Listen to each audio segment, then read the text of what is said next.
থামো। অপমান বোধ যার থাকে অন্যকে অপমান করবার আগে তার 7 বার ভাবা উচিত। জয়ন্ত গুণী ছেলে, নেহাত অভাবে পড়ে আমাদের অফিসে চাকরি নিয়েছে, তাই বলে তাকে দিয়ে তুমি জুতো সাফ করাবে? আপনি ওর সঙ্গে আমার তুলনা করছেন? ভুল করছে, এতে ওকে ছোট করা হচ্ছে। রজত, তুই যাবি? মেয়েদের মন কি করে জয় করতে হয় সে বুদ্ধিটা বেশ রপ্ত করেছো দেখছি। একটু সুযোগ পেয়েছো অমনি ইনিয়ে বিনিয়ে দুঃখের কথা শুনিয়ে এসছো। যত সব সুবিধাবাদী। বিশ্বাস না হয় বাবাকে জিজ্ঞেস করো। এসো।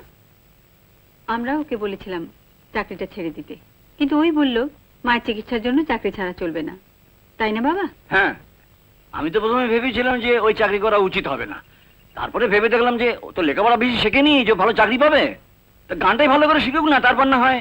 আমি একটা প্রস্তাব নিয়ে এসেছি, আপনি যদি আমার একটু সাহায্য করেন। নিশ্চয়ই করব, বলো। আমি ওর মাকে দেখবার জন্য কোম্পানির ডাক্তারকে পাঠাবো। যখন ওর মা জানতে চাইবে যে কে ডাক্তার পাঠালো, তখন ডাক্তারবাবু বলবেন আমাকে জয়ন্তর মাস্টারমশাই পাঠিয়েছেন। আপনি বলুন তো আপনার কি কি অসুবিধা হচ্ছে? উনি আবার আপনাকে পাঠাতে গেলেন কেন? জয়ন্ত মাইনে পেলেই তো। নিন, শুয়ে পড়ুন, লোককে অবহেলা করবেন না, পেয়ে বসবে। পেয়ে তো বসবেই। সামান্য একটা ব্যাপারে যদি একটা কর্মচারীকে 1000 টাকা ক্ষতিপূরণ দিতে হয়। ব্যাপারটা সামান্য নয় বাবা, এর জন্য হারান মিস্ত্রির ডান হাতে 3টা আঙুল কেটে ভাত পর্যন্ত দিতে হতে পারে। ঠিক আছে, তুই যা, আমি দেখছি। এভাবে কর্মচারীদের লাই দেওয়া উচিত না। আরে কুকুরকে লাই দিলে মাথায় চেপে বসবে। শুনলে তো বাবা, এবার থেকে মাথাটা একটু সরিয়ে রেখো। তোমার পাশে বসে রাত দিন কুকুরটা যেভাবে ল্যাজ নাড়ে, যখন তখন মাথা লাফিয়ে উঠতে পারে। আপনি এর একটা বিহিত করুন কাকাবু। রজতদা যার তার সামনে যখন তখন আমায় অপমান করে। থামো। অপমান বোধ যার থাকে অন্যকে অপমান করবার আগে তার 7 বার ভাবা উচিত।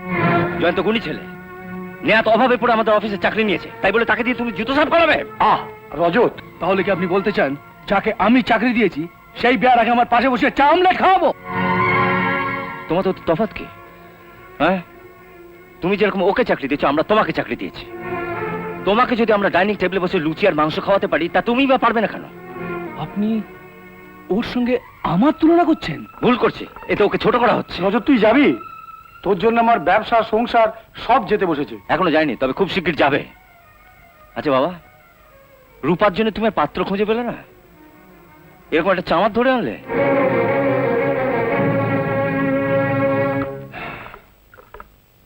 তুমি ওর কথায় কিছু মনে করো না, ও বরাবরই ওই রকম। না, বলো কি বলছিলে?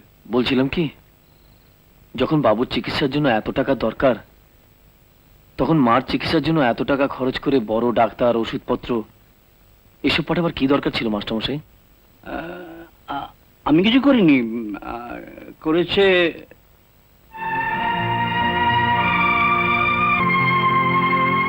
বৌদি। তো আমি জানি বৌদি আমাকে এত ভালোবাসেন। আমি তোমায় সত্যিই ভালোবাসি জয়ন্ত। সামর্থ্য থাকলে তোমার মায়ের চিকিৎসার জন্য নিশ্চয়ই ডাক্তার পাঠাতাম, কিন্তু এই ডাক্তার, ওষুধপত্র এসব কিছুই আমি পাঠাইনি। পাঠিয়েছে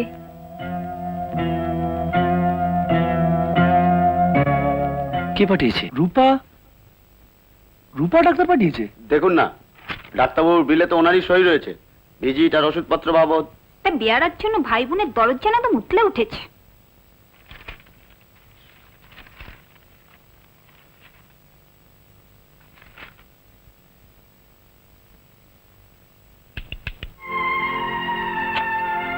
এদিকে এসো।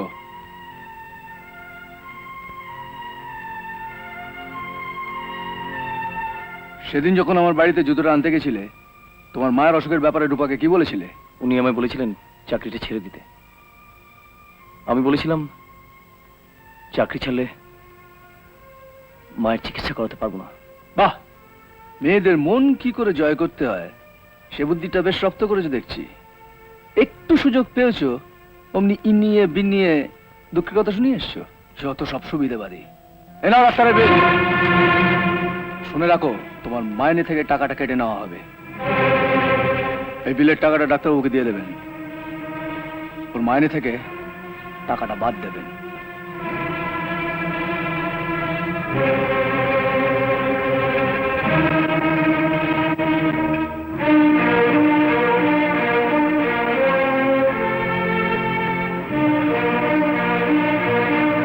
আর ডাক্তারবাবুকে বলে দেবেন অফিসিয়াল লেটার না পেলে উনি যেন যাত্রার কথায় রুগী দেখতে না যান।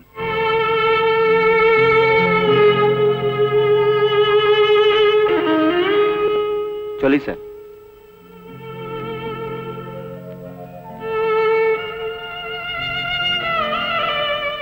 এই তুমি শোনো, আর রূপা যেন কথাটা জানতে না পারে, ওকে?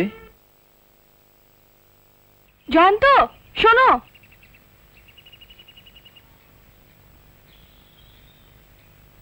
তোমার মা কেমন আছেন?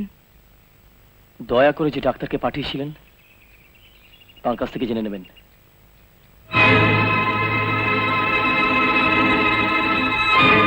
হ্যাঁ, আবার চেক আপ করার দরকার তো ছিলই, কিন্তু জয়ন্তবাবু তো কোনো খবরই দেননি। জয়ন্ত খবর দেবে কেন? আমি তো আপনাকে বলেছিলাম। হ্যাঁ বলেছিলেন, কিন্তু শেখরবাবু বলে পাঠিয়েছেন ওর চিঠি না পেলে আমার এবারের বিলটা নিয়েও তো অনেক টাল বাহানা করেছেন। আপনি টাকা পাননি? পেয়েছি, তবে সব টাকাটাই নাকি কাটা হবে জয়ন্তর মাইনে থেকে। জয়ন্তর মাইনে থেকে? হ্যাঁ, চাকর বাকরদের মায়ের চিকিৎসার খরচা কোম্পানি দেবে কেন? কেন? তোমাদের নিয়ম নেই কর্মচারীর মায়ের অসুখ করলে কোম্পানি তার চিকিৎসার খরচা দেবে? নিশ্চয়ই আছে, তবে আগে সেই কর্মচারীকে পার্মানেন্ট হতে হবে। আসল কথা বলো না। যেহেতু জয়ন্ত ভালো গান করে, তুমি ওকে সহ্য করতে পারো না। ভালো গান? আরে অমন গান আমিও গাইতে পারি। মুখে এমন কথা অনেকেই বলতে পারে, একবার শোনাও না শুনি। অনেকদিন গাই না, একটু চর্চা করে নি, তারপর যেদিন শুনতে যাবে শুনিয়ে দেবো। ঠিক আছে, আমাদের সরস্বতী পুজোর যে ফাংশন হয় তাতে শুনিও। ওকে, তোমাকে খুশি করার জন্য একটা কেন, আমি সারা জীবন গান শোনাতে পারি। তুমি সত্যি আমায় খুশি করতে চাও? নিশ্চয়ই, তোমাকে খুশি করার জন্য আমি সবকিছু করতে পারি। বলো কি করতে হবে? তোমাকে কিচ্ছু করতে হবে না, শুধু জয়ন্তর সঙ্গে একটু ভালো ব্যবহার করো। কি হলো? ঠিক আছে, তুমি যখন বলছো, কাল থেকে ওকে দিয়ে আর চাকরের কাজ করাবো না। সত্যি? কি করাবে? বসো।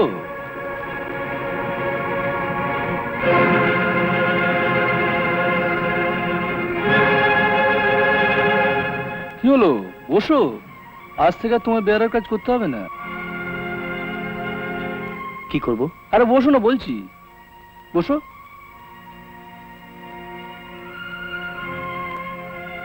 শোনো, সরস্বতী পুজোর দিন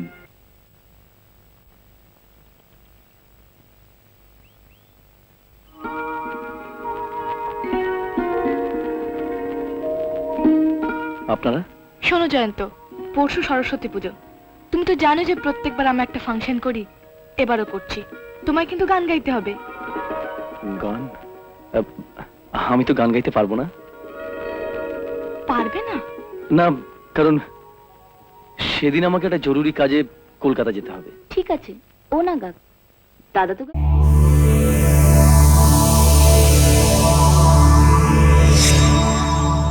এরকম আরো অনেক সিনেমা দেখতে হলে ডাউনলোড করুন ক্লিক অ্যাপ।